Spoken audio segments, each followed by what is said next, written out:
I still remember the icy brightness of that hospital corridor, the hum of machines, and the antiseptic chill that clung to everything. My son, Noah, was only 8, and he was being prepped for a heart valve reconstruction, something we had spent months preparing for but never truly felt ready to face. The nurses wheeled him toward the double doors, his small fingers clutching mine until the last possible second.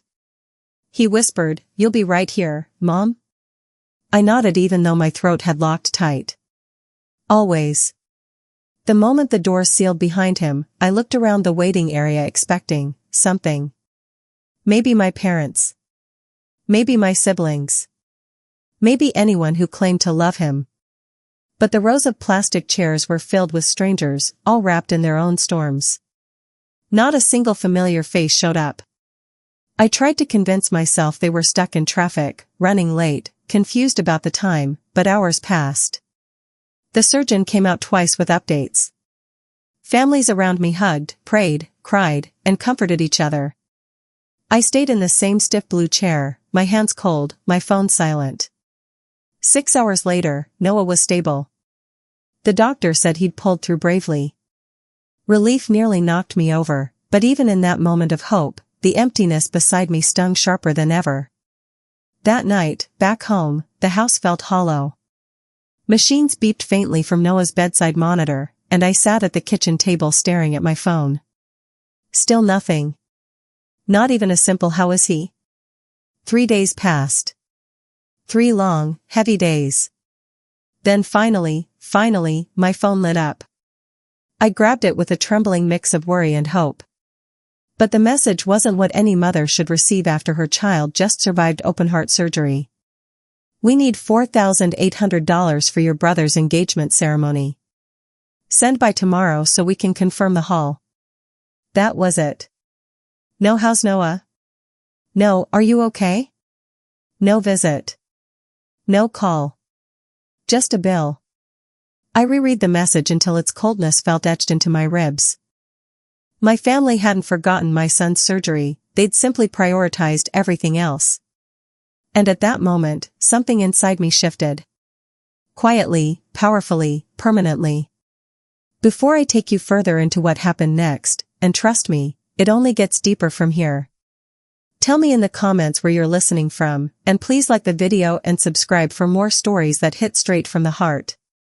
What I did next not only shocked my family, it changed our entire dynamic forever. I didn't reply to that message. Not because I didn't have the money. Not because I was angry. But because, for the first time in years, I felt completely hollow. I placed the phone face down on the table and listened to the quiet rhythm of Noah's breathing from the living room.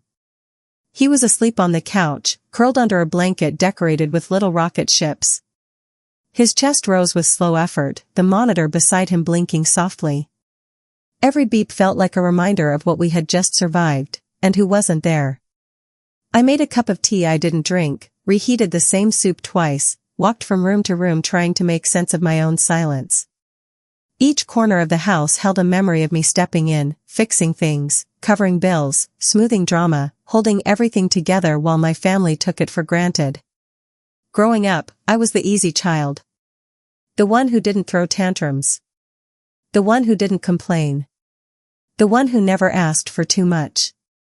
My mother used to say, "You're strong, Maya. You don't need as much attention as your siblings."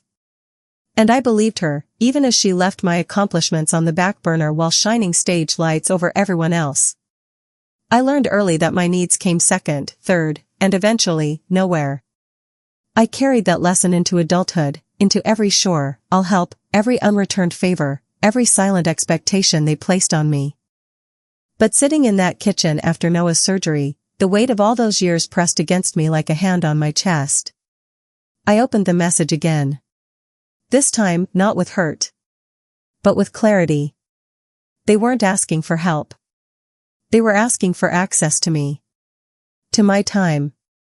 To my resources. To the version of Maya who always said yes. But she wasn't here anymore.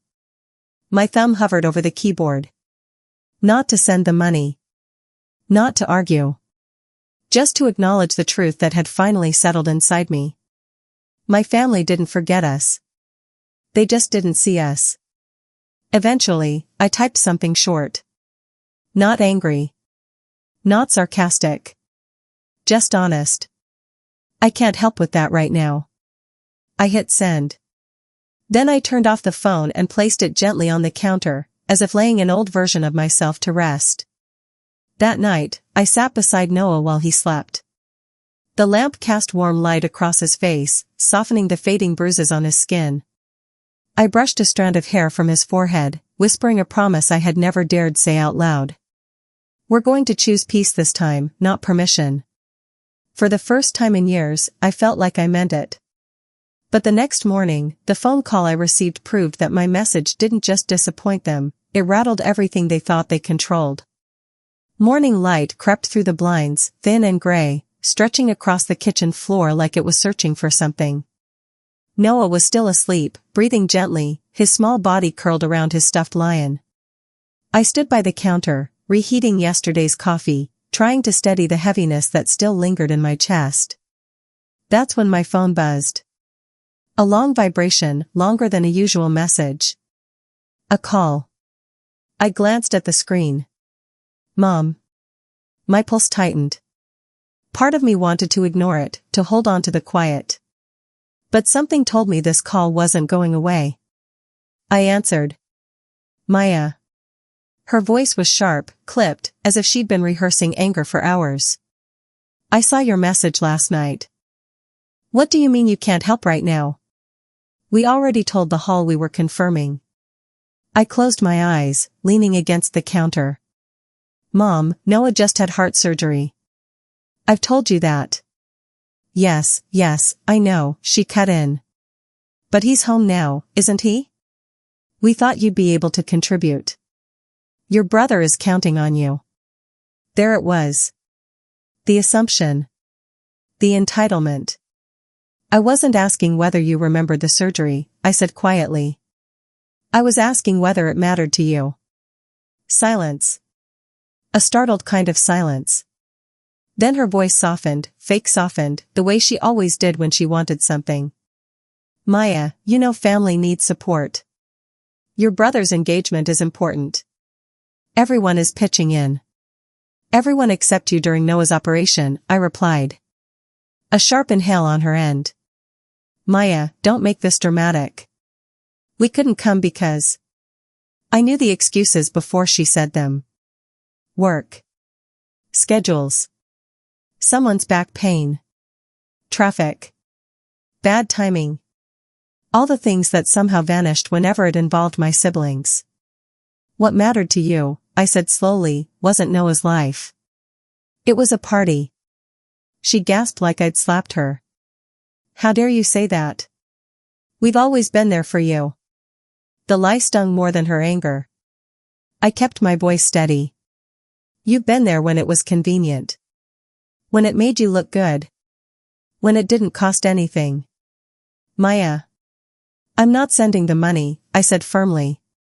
Not now. Not for this. A beat of silence. Then her tone turned cold. I didn't expect this from you. You're being unreasonable. Selfish, even. The word hit me harder than I expected. Selfish. Me. The child who held the house together. The adult who paid their emergencies. The mother who faced her son's surgery alone because they had other things to handle. I swallowed the ache rising in my throat. Maybe, I said. Maybe I'm finally allowed to be. Before she could respond, I ended the call. I placed the phone on the counter, exhaling slowly. The house felt too quiet, almost trembling with the aftershock of a boundary newly born. But what happened just 2 hours later proved that this wasn't just a disagreement, it was the beginning of a storm my family never saw coming. 2 hours after that phone call, just when the house had finally settled into a fragile quiet, someone started banging on my front door. Not knocking, banging. The kind of pounding that shakes the hallway pictures and makes your heartbeat crawl up your throat. Noah stirred on the couch, half awake. Mom? Who's that? Just stay there, sweetheart, I whispered. I walked to the door, each step slower than the last. When I looked through the peephole, my stomach sank. My brother, Daniel. He'd always been the family's golden child, loud, charismatic, always forgiven, always excused. And now he stood on my porch with his hands shoved into his pockets, pacing like he was preparing for a confrontation. I opened the door just a few inches. "Seriously, Maya," he said immediately. No greeting. No concern. Just attitude. "You're really going to mess up the engagement contribution? Mom is losing her mind." I kept the chain lock in place. "Daniel, I have a recovering child inside. Can you lower your voice?" But he didn't. He stepped closer, lowering his face toward the gap in the door. "Mom said you hung up on her. After everything she's done for you?" I almost laughed. Not because it was funny, but because the sentence itself was so painfully unrealistic. "What she's done for me?" I repeated softly. "Daniel, she didn't even come for Noah's surgery." He shrugged. A shrug. As if surgeries happened every weekend. "We all have lives, Maya. And you know how Mom is, she panics when things don't go her way. You should have just sent the money to avoid the drama." There it was. The family philosophy distilled into one sentence. Solve it for them so they don't have to take responsibility. My voice came out steady. "Do you hear yourself? I spent 3 days in the hospital with Noah struggling to breathe, and you're standing here arguing about party money." "That's not the point," he snapped. "The point is, you're supposed to help. That's your role."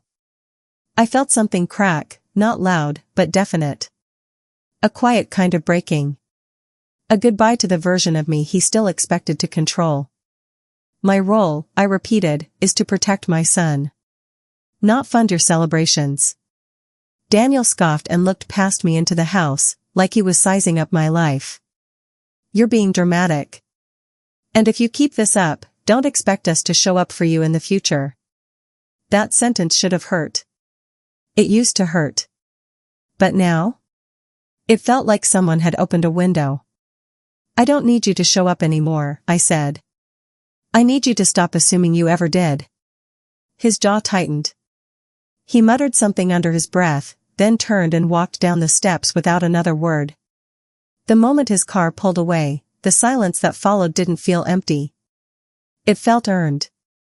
But the real shock came later that evening, when I received a call from someone I never expected, someone who wasn't angry, but concerned, and wanted answers. It was nearly sunset when my phone buzzed again.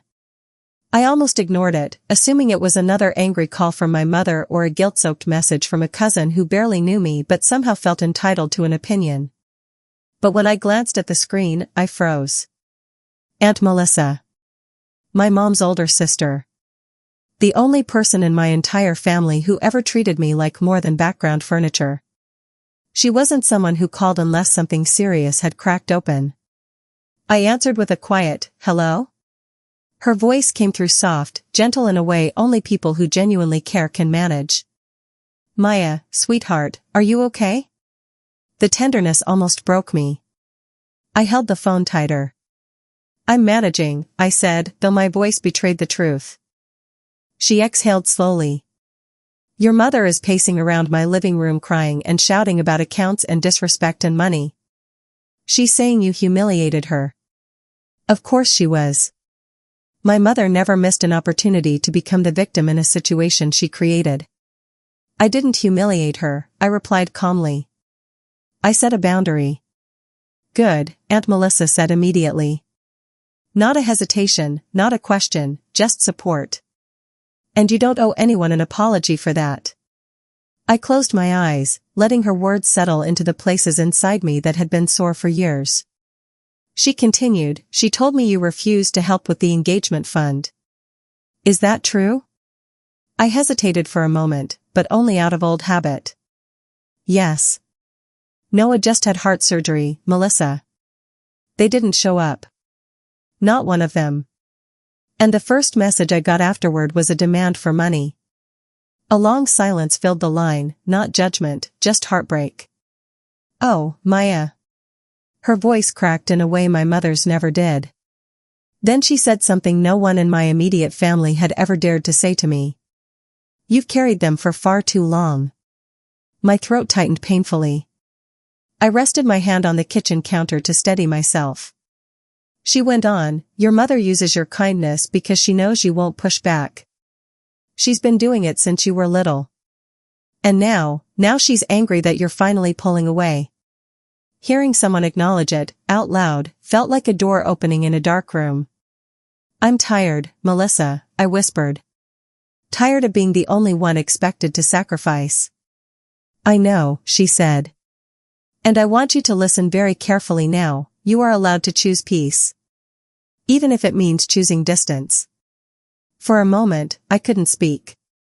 No one had ever given me permission to step back. No one had ever said it wasn't selfish, it was survival. Before hanging up, Aunt Melissa added, "Prepare yourself. Your mother isn't done. She's furious. And people who feel their control slipping, they tend to escalate." Her warning lingered in the air long after the call ended. And Melissa was right, because the very next day, something happened that didn't just escalate the situation, it exposed a truth my family had been hiding from me for years. The next morning started off quietly enough, too quietly, in hindsight. Noah was still sleeping in, exhausted from the week. I made myself a cup of tea and stood by the window, watching the neighborhood slowly come alive. For a moment, I almost believed the storm had passed. But storms rarely go silent. They usually gather strength. Around 10 a.m., I received an email notification from the bank. At first, I thought it was another monthly statement or a security alert. I opened it casually. Then I froze. Attempted access notification, joint user, declined. My stomach dropped. Someone had tried to log into my savings account. Someone who no longer had permission. I clicked further. The system had recorded the attempt under my mother's old authorization ID, the one I had removed days earlier. A cold heaviness settled in my chest. She hadn't just been upset. She hadn't just been crying. She had tried to get into my account again. I sat down, heart pounding, scrolling through the timestamps. There wasn't one attempt. There were 3. All within 20 minutes. My mother wasn't just angry. She was desperate. I took a deep breath, forcing myself to stay calm.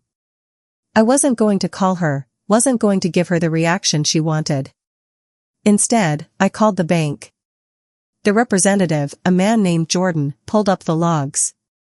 "Ms. Reyes, yes, I see it here. The attempts were denied because the individual is no longer authorized.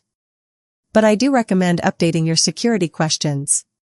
His tone grew more serious. "It's clear someone is trying to regain access."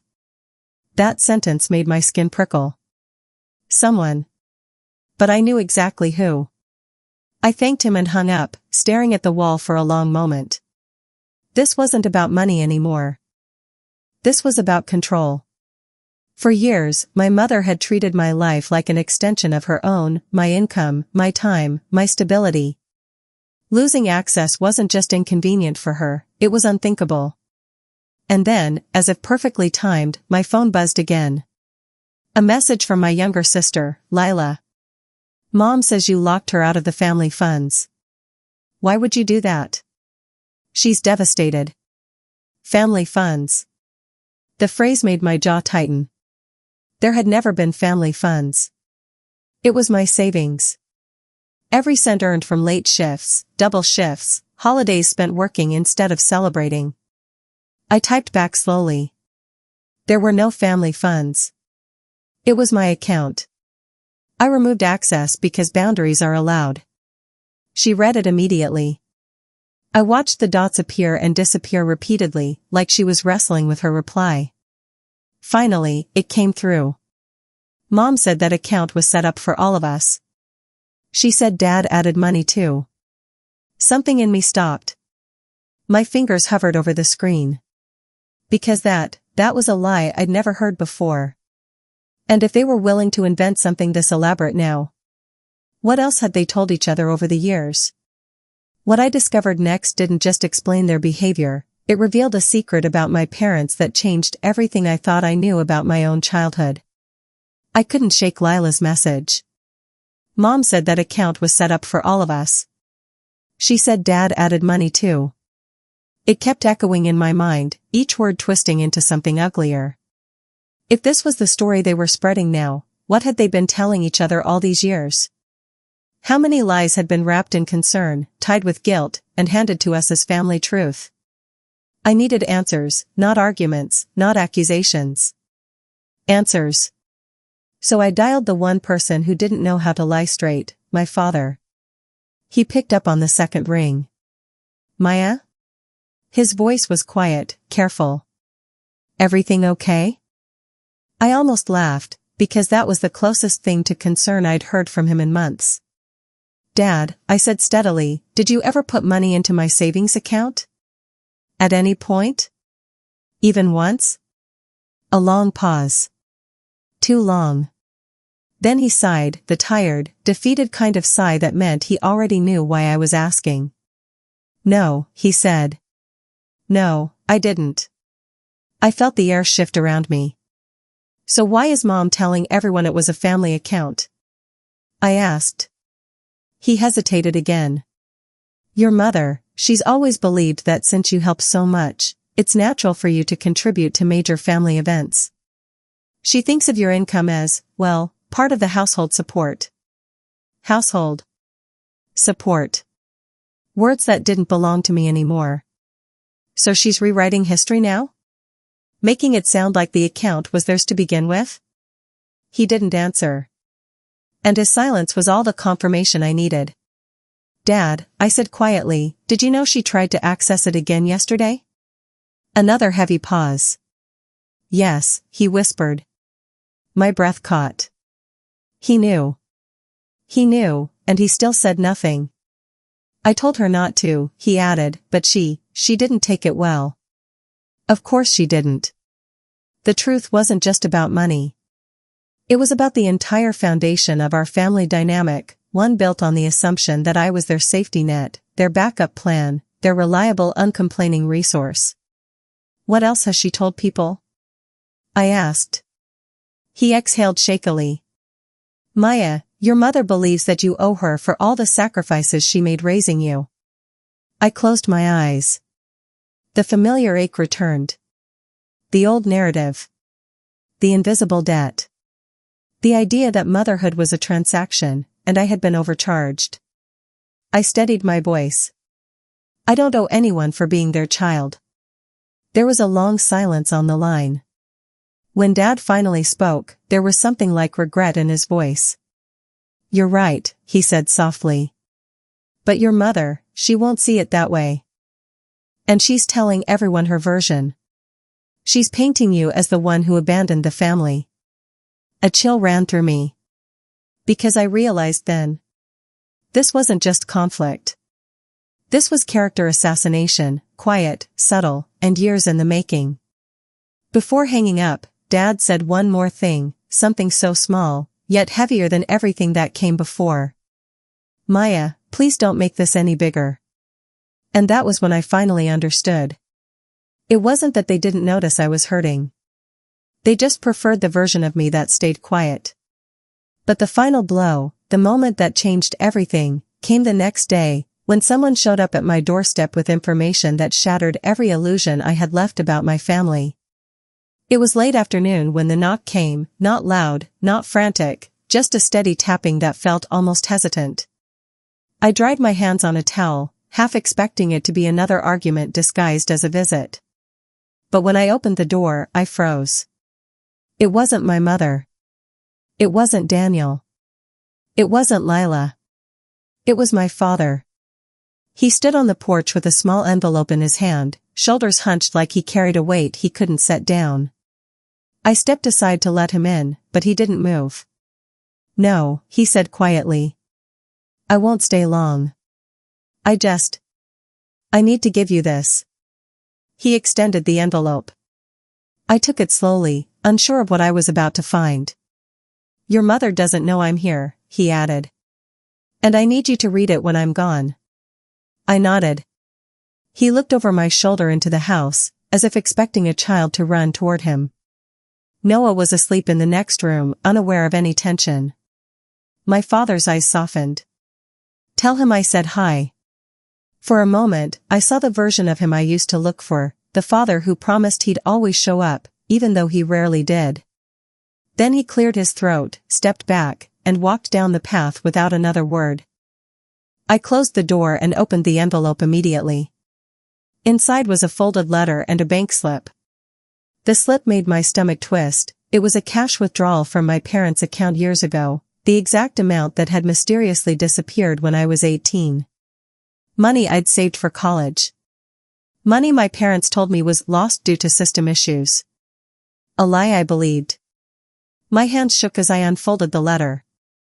My father's handwriting was neat, painfully slow, as if each word was chosen carefully. Maya. Your mother used the money you saved for college to cover a loan your brother took out and couldn't pay. She begged me not to tell you.